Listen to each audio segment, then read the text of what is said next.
बंधु नमस्कार। तो कुंभ राशि वालों, कैसे हैं आप लोग?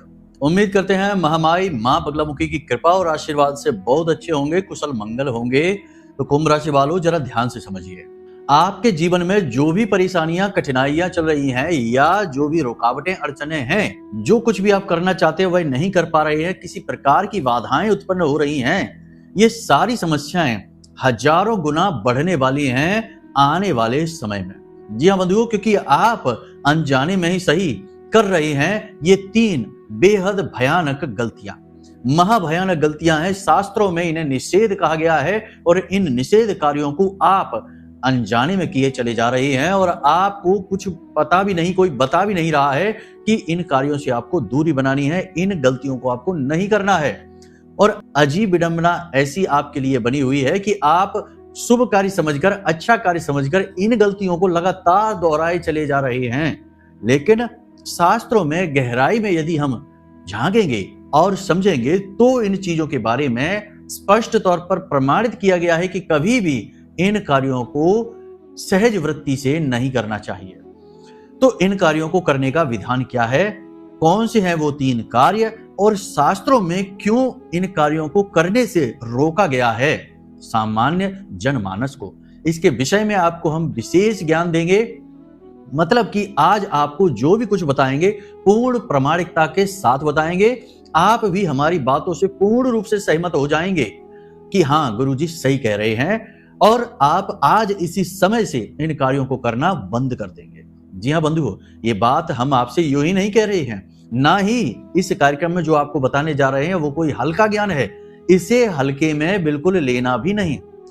अगर आपने इस कार्यक्रम को पूरा नहीं देखा, हमारे द्वारा बताई गई बातों को ठीक से नहीं समझा, तो निश्चित तौर पर आप स्वयं ही अपनी जिंदगी के विनाश के कारक बनेंगे, स्वयं ही अपनी बर्बादी के कारक बनेंगे। याद रखना बंधुओं कि इस संसार में कोई किसी का कुछ नहीं बिगाड़ सकता, हमारे अपने कर्म ही हमें बर्बादी के कगार तक लेकर जाते हैं। हमारे अपने कर्म ही हमारा उत्थान करते हैं और हमारा पतन करते हैं। लेकिन समस्या यह है कि हम अपने बजाय सबको देखते हैं, अपने बजाय सबका न्याय कर देते हैं। अपने विषय में तो हम वकील बन जाते हैं और दूसरों के विषय में हम जज बनकर तुरंत फैसला दे देते हैं कि इसकी वजह से हमारे जीवन में बर्बादी आई, इस परिस्थिति की वजह से हमारे जीवन में रुकावटें आई, अगर ऐसा ना होता तो, अगर वैसा ना होता तो आज हम पता नहीं कहां के कहां होते। अजीब बात है ना बंधुओं, लेकिन हम जो बातें आपसे कहते हैं ना वो प्रमाणित होती हैं, ठोस होती हैं, सत्य होती हैं, इसीलिए रूखी सूखी और कड़वी होती हैं। हम हर बार यही कहते हैं कि हमारी बातें रसगुल्ले की तरह चाशनी में लपेटी हुई नहीं है, झूठ की चाशनी में हम कुछ भी नहीं परोसते। हम जो कहते हैं ठोस प्रमाणों के आधार पर कहते हैं। लेकिन समस्या यह है कि आज के समाज में सत्य को छिपाया जा रहा है और झूठ को बड़े ही शानदार तरीके से, भव्य तरीके से लोगों के सामने परोस दिया जाता है। और लोग बेचारे दुनियादारी की ज्यादा समझ नहीं रखते, क्योंकि हर व्यक्ति तो शास्त्र पढ़ नहीं सकता, हर व्यक्ति तो ज्योतिष शास्त्र नहीं जान सकता, कुंडली पढ़ना नहीं सीख सकता, तो बेचारे बातों में आ जाते हैं और स्वयं ही अपनी बर्बादी करवा बैठते हैं। फिर आकर कभी कभार हम जैसे या जो महामाई के या भगवान की भक्ति में डूबे लोगों से जब मुलाकात होती है तो इन लोगों की आंखें खुली की खुली रह जाती हैं कि ये आप क्या कह रहे हैं, क्योंकि हमारी बातें स्पष्ट होती हैं, सत्य होती हैं और हमारी बातों में प्रमाण शामिल होते हैं। तब गलतियों का एहसास होता है। हमारे पास बहुत सारे ऐसे लोगों की कुंडलियां आती हैं जिनकी उम्र 55, 60, 65, 75 वर्ष तक हो गई, लेकिन उन्हें अब तक ज्योतिष के सही सूत्र, सही मार्गदर्शन और सही ज्ञान किसी ने दिया ही नहीं। जब हम उन्हें ये बातें बताते हैं तो उनकी आंखें खुली रह जाती हैं। आश्चर्य की बात तो यह है कि स्पष्ट मांगलिक होने पर भी लोग एक मांगलिक का किसी अमांगलिक से विवाह करा देते हैं और बाद में विवाह टूट जाता है तो जातक कहता है कि पता नहीं क्या हुआ। और जब हम उनसे कहते हैं कि आप तो मांगलिक हैं तो फिर वो आश्चर्य में पड़ जाते कि हमसे तो किसी ने कहा ही नहीं। तो बड़े आश्चर्य की बात हो रही है कि आज के दौर में झूठ को बड़ी खूबसूरती के साथ सजा कर परोस दिया जाता है और अपना काम चला लिया जाता है, पैसे ऐंठ लिए जाते हैं और आगे बढ़ जाते हैं। फिर कोई जिए या मरे क्या फर्क पड़ता है। लेकिन हमारा ऐसा विषय नहीं है। हमारी पहली सेवा महामाई के लिए है, पहला कर्तव्य, पहला धर्म, पहला जो भी समर्पण है महामाई के लिए है। फिर उन्हीं की आदेश अनुभूति के आधार पर हम आपसे बात करते हैं। तो हम माई को आधार बनाकर ही बोलते हैं। माई अगर कोई कार्य करने से रोकती हैं। अपनी अनुभूतियों के आधार पर ध्यान में जब हम बैठते हैं तो हमें आभास हो जाते हैं, हम उस कार्य को नहीं करते, चाहे उसके बदले कोई हमें करोड़ों रुपए ही क्यों ना दे दे, क्योंकि हम पैसे अपने सिर पर रखकर नहीं ले जाएंगे। ऊपर जाएगी हमारी माई की सेवा, हमारी भक्ति, हमारा भाव और हमारी साधना। तो बस हम इसी भाव के साथ यह कार्य कर रहे हैं, इसलिए हमारी बातें रूखी सूखी होती हैं, कठोर होती हैं, कड़क होती हैं। कुछ लोग कहते हैं कि गुरुजी आप बहुत कठोर बोलते हैं, लेकिन हमारी बातें सत्य होती हैं, यह प्रमाणित है। और सत्य तो होता ही है कड़वा, ये तो आपने भी सुना है। इसलिए आज के इस कार्यक्रम में बहुत सारे लोगों की पोल खुलेगी, बहुत सारे लोगों के जीवन में वे बातें खुलकर सामने आएंगी जिनके बारे में उन्होंने सोचा भी नहीं था। और साथ ही साथ होंगी आपके जीवन की अगले 5 से 7 दिनों की 5 बड़ी भविष्यवाणियां, कुछ अच्छी, कुछ नकारात्मक, कुछ सकारात्मक। ठीक है, तो मतलब यह है कि कार्यक्रम आपको अंत तक देखना है।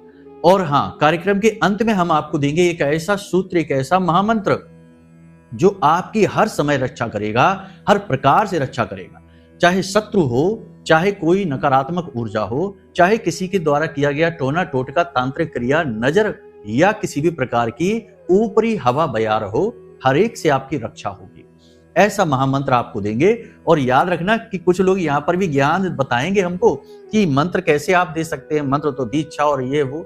तो जब हम आपको मंत्र दे रहे हैं तो हम आपके गुरु हो गए ना, मंत्र तो गुरु ही देते हैं। तो आप यही भाव के साथ इस मंत्र को ले लेना और इसका उच्चारण करना। प्रथम उच्चारण से ही इसका प्रभाव अपने शरीर पर महसूस करेंगे आप, इस बात की हम गारंटी देते हैं।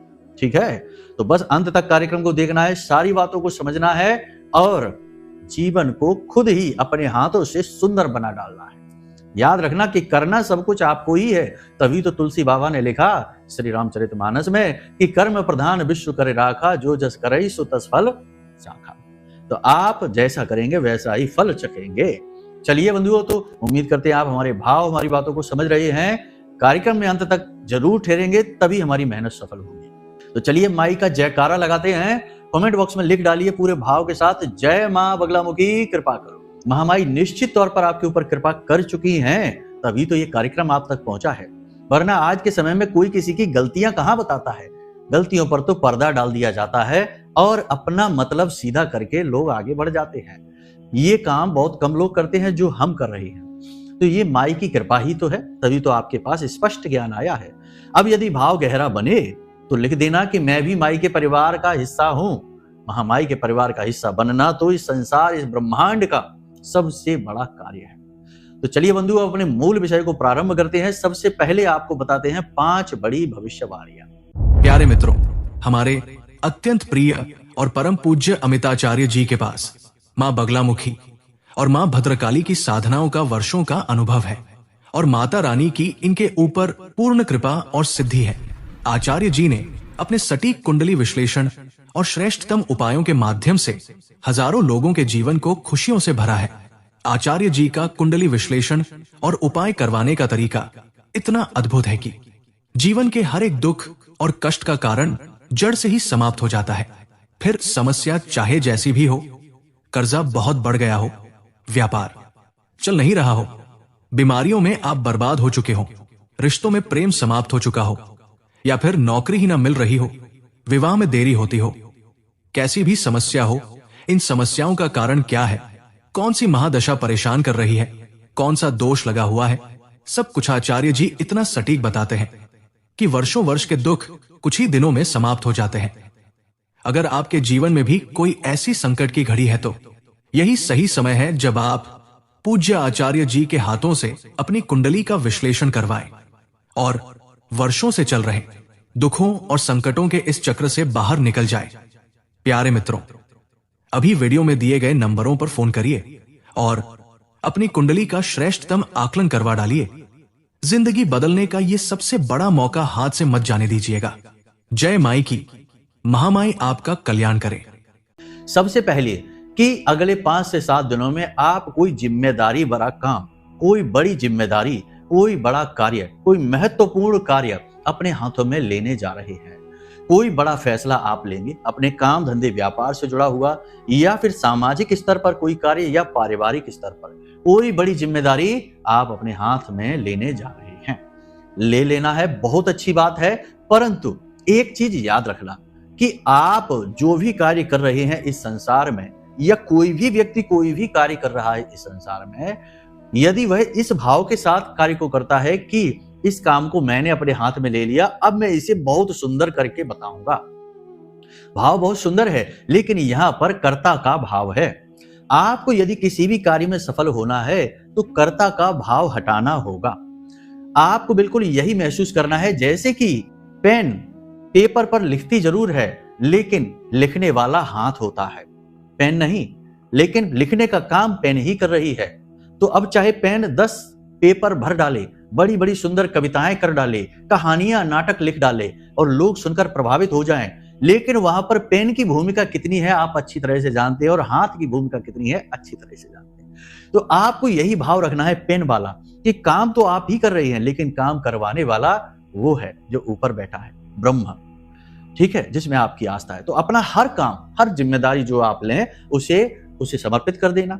हनुमान जी की पूजा करते हो तो कह देना, प्रभु हनुमान जी, हम इस कार्य को आज अपने हाथों में लेने जा रहे हैं, नए ऑफिस का निर्माण कर रहे हैं, नए बिजनेस को करने जा रहे हैं, जो भी कार्य है, अब हम यह कार्य आपको समर्पित करते हैं। आप हमें इतनी शक्ति, इतनी ऊर्जा देना कि हम इस कार्य को बहुत ही अच्छी तरीके से कर सकें, और इसके जो भी परिणाम होंगे उन्हें हम बड़े प्रेम से स्वीकार करेंगे, चाहे ये काम बने या बिगड़े।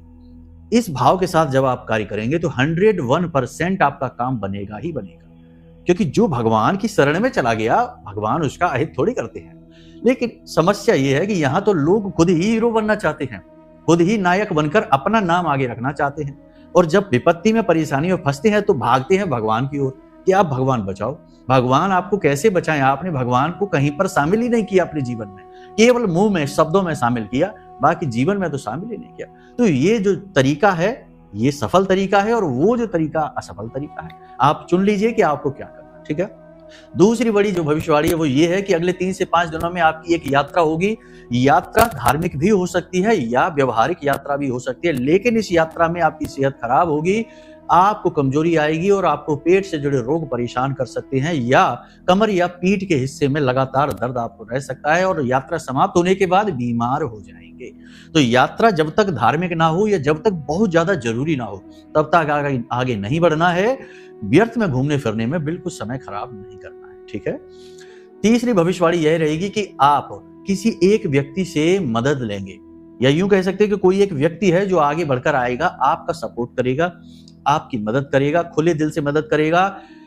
आपको उस व्यक्ति के साथ अच्छा व्यवहार करना है, उसकी मदद स्वीकार करनी है, और जो बातें बताए, जैसे हो सकता है कोई आपका सीनियर हो, या हो सकता है कि आपके स्वयं के माता पिता या परिवार का कोई शुभ चिंतक, शुभ में चिंता करने वाला नहीं, शुभ चिंतक असली वाला, आपका यदि कोई आपको सलाह देता है, आपका मार्गदर्शन करता है, आपकी मदद करना चाहता है, आप उससे मदद अवश्य ले लेना, और उसकी सलाह पर, मशवरा पर गौर अवश्य करना, ठीक है।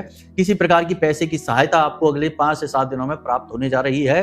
कोई भी काम आप जो सोच कर बैठे थे, उस कार्य को करने के लिए पूरी रूपरेखा बनने वाली है। काम यदि शुरू नहीं होगा तो कम से कम काम प्रारंभ होने का पूरी विषय वस्तु तो तैयार हो ही जाएगी। बहुत अच्छी बात है। फिर भी कोई भी शुभ कार्य शुरू करने से पहले जरा 18-19 मई तक रुक जाना, क्योंकि तब तक यह युति जो है ना, पिशाच योग बना है, शनि राहु की युति है, यह टूट जाएगी। फिर उसके बाद आप कार्य करेंगे तो परिणाम अच्छे आएंगे। अभी आप तैयारी करिए, बिल्कुल 2 लकड़हारों की कहानी जैसा, क्योंकि देखो धैर्य जीवन का सबसे बड़ा सूत्र है, और आज के इस समय में धैर्य की ही तो कमी हो गई है। लोगों का धैर्य तो 1-2 मिनट के लायक भी नहीं बचा। अब लंबे वीडियो के बजाय 1-2 मिनट के वीडियो में ही पूरा ज्ञान लेना चाहते हैं। यानी सोचो धैर्य की कितनी कमी हो गई है। कहां लोग पंडाल में बैठकर घंटों कथा भागवत सुना करते थे, बुजुर्गों से चर्चा करके ज्ञान और अनुभव प्राप्त किया करते थे। आज सब चाहते हैं कि बस 1-2 मिनट की बात हो जाए, फिर लेटकर रील्स देखते हैं और टाइम पास करते हैं। तो अब सोचो धैर्य की कितनी कमी। तो धैर्य के ऊपर एक कहानी है, बड़ी सुंदर है, सुनाते हैं। 2 मिनट की कहानी है, लेकिन बहुत बड़ी सीख देकर जाएगी। 2 लकड़हारे होते हैं, जंगल में उन्हें लकड़ियां काटने यानी पेड़ काटने का कॉन्ट्रैक्ट मिलता है, ठेका मिलता है। दोनों जाते हैं, पूरे दिन में जो जितने ज्यादा पेड़ काटेगा उसे उतना ही ज्यादा पेमेंट मिलेगा। दोनों जाते हैं पेड़ काटने के लिए। तो एक लकड़हारा सुबह से जाता है और पेड़ काटने में लग जाता है, एक के बाद एक पेड़ काटता चला जाता है। लेकिन दूसरा लकड़हारा 2-3 घंटों तक पेड़ काटता ही नहीं है, चुपचाप बैठा रहता है और अपनी कुल्हाड़ी को तेज करता रहता है। कुल्हाड़ी की धार बिल्कुल तेज, ब्लेड जैसी पैनी कर लेता है, और दूसरा लकड़हारा जब उसके पास आता है तो वह उसे बेवकूफ बताता है, कहता है कि तुम कितने बड़े मूर्ख हो, देखो मैंने 5-6 पेड़ काट लिए और तुमने अभी तक एक पेड़ भी नहीं काटा, कुल्हाड़ी भी नहीं उठाई, कैसे मूर्ख हो तुम, खुद ही अपना काम बर्बाद कर रहे हो। लेकिन वह लकड़हारा मुस्कुराया और बोला कि समय आने दो, शाम के समय पता चलेगा कि कौन कितना कर चुका है। हकीकत भी यही है, कुल्हाड़ियां तो पहले से ही थोड़ी सी मौथरी हो चुकी थी, उनकी धार कमजोर हो चुकी थी, तो जरूरत थी कि उन्हें पैना किया जाए धैर्य के साथ। तो उसने कुल्हाड़ी अपनी पैनी की और जब समय आया, उसने जब पेड़ काटने शुरू करे तो जरा से प्रयासों में ही पेड़ कटने शुरू हो गए और शाम तक समय आया तो उसने लगभग दुगने पेड़ काट डाले उस कुल्हाड़ी वाले, मौथरी कुल्हाड़ी वाले लकड़हारे के बजाय, क्योंकि उसकी कुल्हाड़ी तो और मौथरी होती चली जा रही थी, तो अब और मेहनत करनी पड़ रही थी, और ज्यादा प्रयास करने में पेड़ कट रहा था और इसकी कुल्हाड़ी तो और ज्यादा शार्प हो गई थी, पैनी हो गई थी, जरा से प्रयास में पेड़ कटते गए। तो ये धैर्य का बल है। यदि आप धैर्य से जीवन में कदम उठाना जानते हैं तो आपकी सफलता कोई रोक नहीं सकता। और याद है ना कछुआ और खरगोश की कहानी, जीता तो कछुआ ही था। तो बस यही है, अकुलाना नहीं है, ज्यादा आपको बेचैन नहीं होना है, धैर्य से काम लेना है।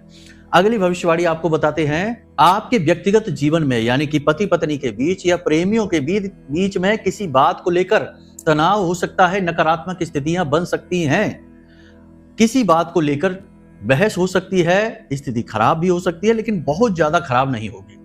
आपको करना यह है कि एक दूसरे पर भरोसा रखना है और आपको विशेष तौर पर धैर्य के साथ काम लेना है।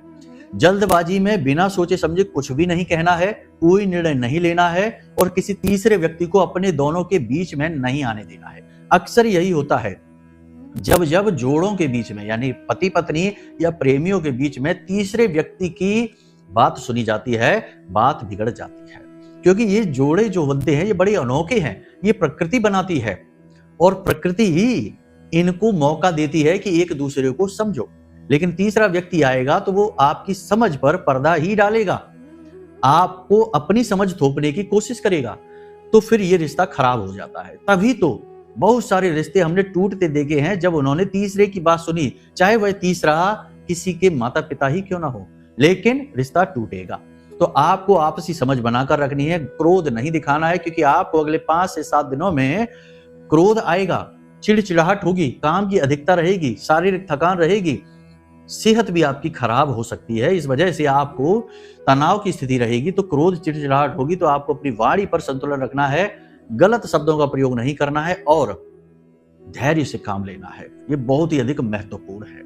अब बात करते हैं अगली भविष्यवाणी, यानी कि आपके हाथों से कुछ फिसल सकता है, कुछ आपके हाथों से गिर सकता है, आपके हाथों से आपका कोई सामान चोरी हो सकता है, खो सकता है, कोई कीमती सामान, पैसे वगैरह गिर सकते हैं या कोई सामान गिरकर टूट सकता है, मोबाइल वगैरह गिर सकता है।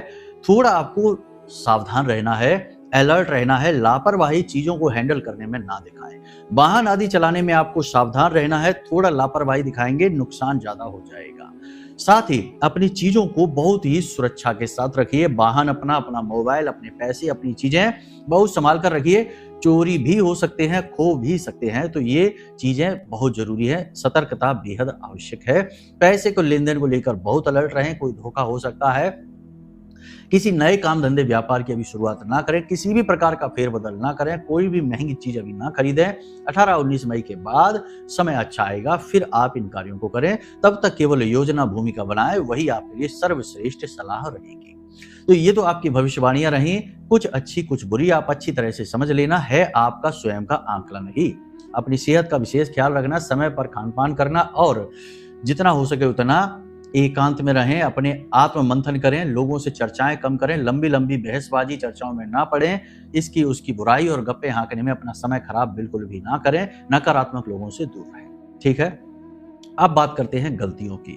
तो देखिए बंधु, जैसा कि आपको हम बताते हैं या बहुत सारे लोग बताते हैं कि अभी शनि और राहु की युति बनी हुई है। कोई कह देता है कि शनि का समय है, कोई कह देता राहु का समय है, कोई कह देता अभी बुरा समय है। तो एक काम करो कि आप शनिदेव के उपाय शुरू कर दो। तो आपको भेज दिया शनिदेव के मंदिर में। अब शनिदेव के मंदिर में जाके आपने शनिदेव के उपाय शुरू कर दिए, लेकिन शनिदेव के मंदिर में शनिदेव की मूर्ति लगी हुई है। आपने शनिदेव की मूर्ति के दर्शन किए, हाथ जोड़े, उपाय किया और चले आए। सब कुछ साधारण लग रहा है, लेकिन यहां से आपकी बर्बादी शुरू हो जाएगी।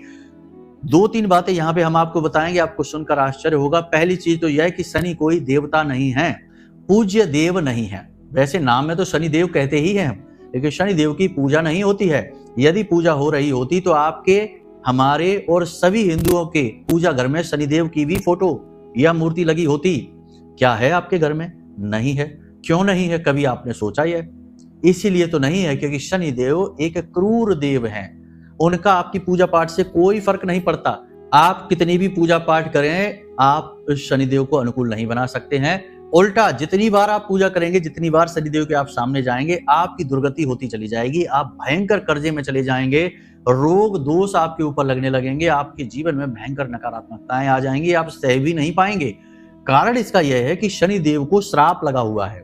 शनिदेव की दृष्टि जिस जिस इंसान पर पड़ेगी उसकी बर्बादी तय है, कोई रोक ही नहीं सकता, क्योंकि शनिदेव की दृष्टि ही बकरी है। शास्त्र कहते हैं शनिदेव की पत्नी जिनका नाम नीलमंदा है।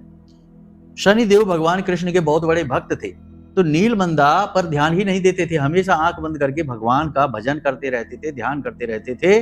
तो एक बार नीलमंदा शनिदेव के पास बड़े प्रेम के साथ, प्रेमाग्रह के साथ पहुंची, लेकिन शनिदेव तो भगवान की भक्ति में लीन बैठे थे, उन्होंने आंख ही नहीं खोली। तो नीलमंदा को ऐसा लगा जैसे कि शनिदेव जानबूझकर अपनी पत्नी की अनदेखी कर रहे हैं। तो नीलमंदा खुद भी एक सतीत्व रखने वाली स्त्री थी।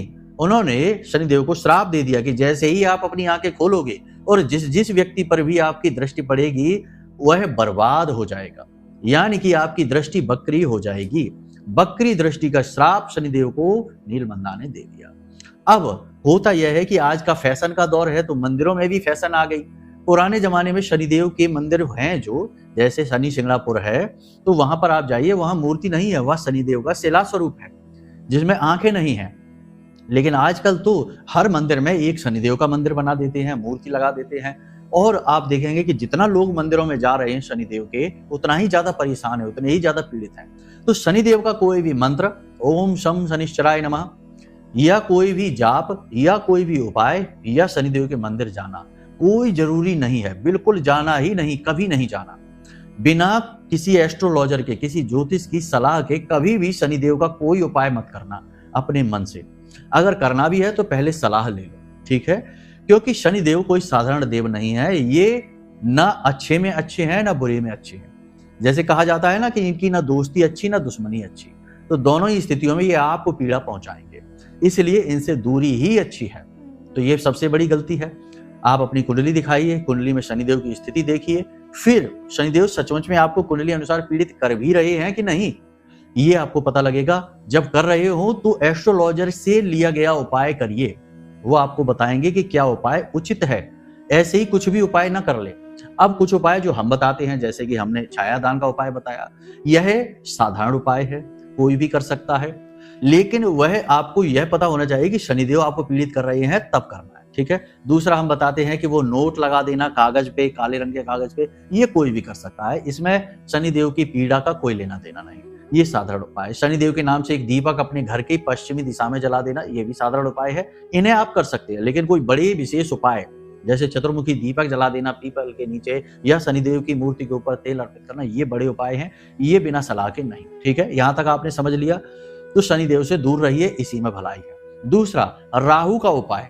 बड़ी विचित्र बात है, राहु को देव कहा जा रहा है और राहु का मंत्र ओम रांग राहवे नमः उच्चारण किया जा रहा है, जैसे कि देवताओं को बुलाया जा रहा हो। लेकिन शास्त्रों में तो राहु एक राक्षस है, तभी तो उसका सिर काटा गया था। नारायण श्री हरि विष्णु ने अपने चक्र से उसका सिर क्यों काटा? वह तो एक राक्षस था, इसलिए अमृत पान कर लिया था, इसलिए वो मरा भी नहीं। तो राहु और केतु बनकर अभी भटक रहा है। तो आप समझिए कि जब आप राहु का मंत्र उच्चारण कर रहे हैं तो आप किसी राक्षस का आवाहन कर रहे हैं। और बहुत से लोग तो अपने पूजा घर में बैठकर राहु का मंत्र उच्चारण कर रहे हैं, काम करते करते कर रहे हैं, विशेष विधि विधान के साथ कर रहे हैं। तो आप अपने जीवन में नकारात्मक शक्तियों को खुद ही खींच कर ला रहे हैं मंत्रोच्चारण के द्वारा, तो जरूरत ही नहीं है। अब कुंडली दिखाकर पता लगेगा कि राहु की स्थिति खराब है भी कि नहीं, क्योंकि राहु की कुछ अच्छी स्थितियां भी होती हैं, जैसे शनि की अच्छी स्थितियां होती हैं। तो राहु आपको शुभ फल दे रहा होगा, अगर आप मंत्रोच्चारण करेंगे तो अशुभ हो जाएगा। यदि राहु आपको कोई फल ही नहीं दे रहा, राहु आपको प्रभावित ही नहीं कर रहा, तब भी यदि आप मंत्रोच्चारण करेंगे तो अशुभ हो जाएगा। और राहु के साथ साथ कई प्रकार की नकारात्मक शक्तियां आपके जीवन में खींची चली आएंगे।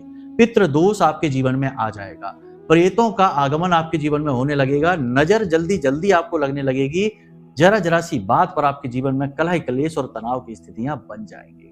राहु का मंत्रोच्चारण कभी भी नहीं करना है बिना किसी एस्ट्रोलॉजर की सलाह के। ठीक है, यहां तक आपने समझ लिया। तीसरी गलती, एक और महानुभाव हैं जिनसे हमारी चर्चा हो रही थी, कुंडली उनकी हमने की थी, तो उन्होंने कहा कि हम महामृत्युंजय मंत्र का जाप करते हैं। हमने कहा महामृत्युंजय मंत्र का आप जाप करिए, कोई बुराई नहीं है, अच्छी बात है, लेकिन महामृत्युंजय मंत्र का जाप एक अनुष्ठान के तौर पर करना कि हम माला लेकर रुद्राक्ष की बैठते हैं और इतने मंत्र का जाप करते हैं या इतनी माला का जाप करते हैं, यह ठीक नहीं है। जी हाँ, आपको सुनकर आश्चर्य होगा, लेकिन हम खुले मंच पर यह बात कह रहे हैं। कारण इसका क्या है, ध्यान से समझिए। महामृत्युंजय मंत्र यानी मृत्यु पर भी विजय दिलाने वाला मंत्र, लेकिन मृत्यु तो है ही नहीं अभी, तो फिर हम क्यों इसका उच्चारण कर रहे हैं? ठीक ऐसे ही समझिए कि सरकार ने, प्रशासन ने एम्बुलेंस का भी नंबर आपको दे रखा है और फायर ब्रिगेड का भी नंबर आपको दे रखा है और पुलिस प्रशासन का भी नंबर आपको दे रखा है। अब आपके जीवन में कोई आपातकाल आएगा तभी तो आप उनका नंबर डायल करके उन्हें बुलाएंगे। अगर आग लगी है तभी तो फायर ब्रिगेड का नंबर डायल करके बुलाएंगे। आग लगी नहीं है, सब कुछ सही है और बार बार नंबर डायल करके उन्हें बुला रहे हैं, तो इससे क्या होगा? आपकी छवि खराब होगी और विभाग में लोग आपसे क्रोधित हो जाएंगे, आपके खिलाफ कार्रवाई हो जाएगी। तो महामृत्युंजय मंत्र उस स्थिति में किया जाता है जब कोई भयंकर रोग घर में आ गया हो, कोई विशेष व्यक्ति भयंकर पीड़ित हो गया हो, या फिर मृत्यु के समान जीवन में कोई कष्ट चल रहा हो, मृत्यु तुल्य कष्ट चल रहा हो। ऐसी विशेष भयंकर नकारात्मक स्थितियों में महामृत्युंजय का अनुष्ठान किया जाता है। ये चलते फिरते जाप किया जाने वाला मंत्र नहीं है, मृत संजीवनी मंत्र के समान इसमें बल है। इसे मृत संजीवनी मंत्र भी कहा जाता है और आप यूं ही इसका जाप करने में लगे हुए हैं, तो भला कैसे पॉजिटिव एनर्जी आपके जीवन में आएगी? मृत्यु का मंत्र आप जाप कर रहे हैं। देखिए, भोले बाबा की बात यहाँ पे बहुत से लोग कहेंगे भोले बाबा का मंत्र कैसे खराब हो गया, ये तो भोले बाबा को मृत्यु का देवता भी कहा जाता है। भोले बाबा की बारात में जितने देवता थे उससे ज्यादा भूत प्रेत पिशाच दानव सब शामिल थे। तो आप ये ना कहिए, भोले बाबा जहां जीवन दाता है वहीं जीवन हरता भी हैं। ठीक है, इसीलिए उन्हें विनाश के देवता कहा जाता है। तो आप सारी चीजों को जब तक समझेंगे नहीं तब तक आप अपने जीवन में खुद ही बर्बादी को बुलाते रहेंगे। तो आपको भोले बाबा की आराधना करनी है, अनुष्ठान करना है, तो पंचाक्षरी मंत्र है ओम नमः शिवाय। इस मंत्र का उच्चारण करिए। किसने रोका है? भोले बाबा का सात्विक मंत्र है और सौम्य मंत्र है, बड़ी जल्दी सिद्ध हो जाता है, भोले बाबा की कृपा प्राप्त हो जाती है। और भोले बाबा तो इतने भोले हैं कि एक लोटा जल में ही प्रसन्न हो जाते हैं, ज्यादा करने की जरूरत ही नहीं है। ठीक है, तो यहां तक आपने समझ ली बातें थोड़ी सी अजीब आपको लग सकती हैं क्योंकि ये चलन से बाहर की बातें हैं, लेकिन 100% सत्य है। हमने प्रमाण के साथ आपको दिया है, हर बात बताई है, प्रमाण शास्त्रों के अनुसार बताए हैं, आप खुद सर्च कर सकते हैं। वैसे इतना ज्ञान तो आजकल सबके पास होता ही है, साधारण सी बातें हैं, ये कोई बहुत गहरी बात नहीं। ठीक है, तो यहां तक आपने समझ लिया। तो ये गलतियां आप कर रहे हैं, इन गलतियों को आप हटा दीजिए अपने जीवन से, वरना आप ग्रह नक्षत्र अनुकूल होने के बाद भी उनका लाभ ले नहीं पाएंगे। जी हाँ, 18-19 मई के बाद ग्रह नक्षत्रों की स्थितियां अनुकूल बन रही हैं, उनका लाभ आप ले नहीं पाएंगे, स्थिति आपके जीवन में ज्यों की त्यों बनी रहेगी। ठीक है, तो ये चीज आपने समझ ली। अब बात करते हैं उस मंत्र की जो पल प्रतिपल आपकी रक्षा करेगा, शत्रुओं से रक्षा करेगा, हर नकारात्मकता से रक्षा करेगा। मंत्र महाविद्या का है, मां बगलामुखी का है। पहले भी हमने आपको यह मंत्र बताया है, फिर से हम आपको बता रहे हैं, क्योंकि जब तक आप इसे अपने जीवन में नहीं उतार लेंगे, हम इसको बार बार आपको देते रहेंगे, क्योंकि यह मंत्र बहुत ही सिद्ध है और मां का निवेदन मंत्र है। ठीक है, तो इसमें आपको यह जरूरत नहीं है कि कोई गुरु ही आपको यह मंत्र दे। जैसे कि भगवान की आरती गाने के लिए क्या किसी गुरु की जरूरत पड़ती है? चालीसा पढ़ने के लिए किसी गुरु की जरूरत नहीं है, आप स्वयं अपने भाव के साथ कर सकते हैं। तो यह भाव के साथ कर सकते हैं आप, माई का निवेदन मंत्र है। इस मंत्र में माई के बीज मंत्र भी शामिल हैं, तो इनको थोड़ा आप रुक कर धैर्य के साथ उच्चारण करना। क्या है यह मंत्र, आप ध्यान से समझिए। मोबाइल पर आपकी स्क्रीन पर भी यह दिखाई दे रहा है, ध्यान से समझना, सुनना, कैसे बोलना है हम आपको बताते हैं।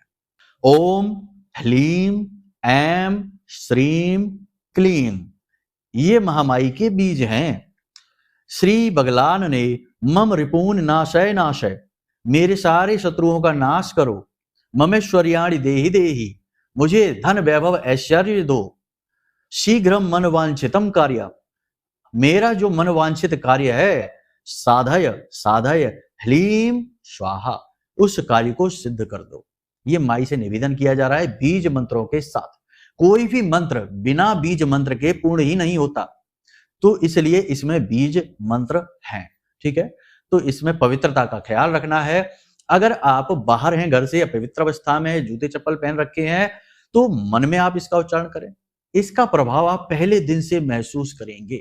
बस मां विद्या महाविद्या मां बगलामुखी का ध्यान मन में अवश्य रखना है और नियति अपनी साफ रखनी है, खराब नियत के साथ नहीं। ठीक है, तो चलिए अब आप इन बातों को अपने जीवन में उतारिए, ध्यान से सारी बातों को समझिए और अपने जीवन को खुद ही अपने हाथों से सुंदर बना डालिए, क्योंकि करना तो सब कुछ आपको ही है, क्योंकि आप ही तो हैं वह पेन जिससे भगवान लिख रहे हैं तरह तरह की कहानियां और सुंदर कविताएं। तो चलिए बंधु, यदि कोई मन में प्रश्न उठे आज के इस कार्यक्रम के विषय में या कुंडली विश्लेषण कराने के विषय में, तो नंबर वीडियो में दे रखा है, इन पर फोन करिए, सारी जानकारी प्राप्त कर लीजिए। आपकी कुंडली का विश्लेषण करके स्वयं हम आपको दे देंगे, सारी जरूरी जानकारी, विशेष ज्ञान और उपाय आपको हम बता देंगे। तो चलिए बंधु, आज के इस कार्यक्रम को यही विराम देते हैं। हमेशा हंसते रहिए, मुस्कुराते रहिए और सकारात्मक रहिए, क्योंकि आपकी जिंदगी, आपकी मुक्ति, आपकी सफलता का मार्ग तो महामाई ही खोलेंगे। तो चलिए बंधु, प्रेम से बोलिए जय माई की। माई आपका कल्याण करें। धन्यवाद। हमारे प्रिय और परम पूज्य आचार्य जी ने अपनी साधनाओं के अनुभवों पर आधारित शक्तिशाली उपाय और क्रियाओं के माध्यम से हजारों लोगों के जीवन को पूरी तरह से बदला है। आचार्य जी के द्वारा बताया गया हर एक उपाय इतना सटीक और कारगर होता है कि जो भी इसे पूरे भाव के साथ कर लेता है, उसे साक्षात महामाई की कृपा और आशीर्वाद प्राप्त हो जाती है। इसलिए निसंकोच इन उपायों को पूरे भाव के साथ करिए, आपका कल्याण होगा। जय माई की।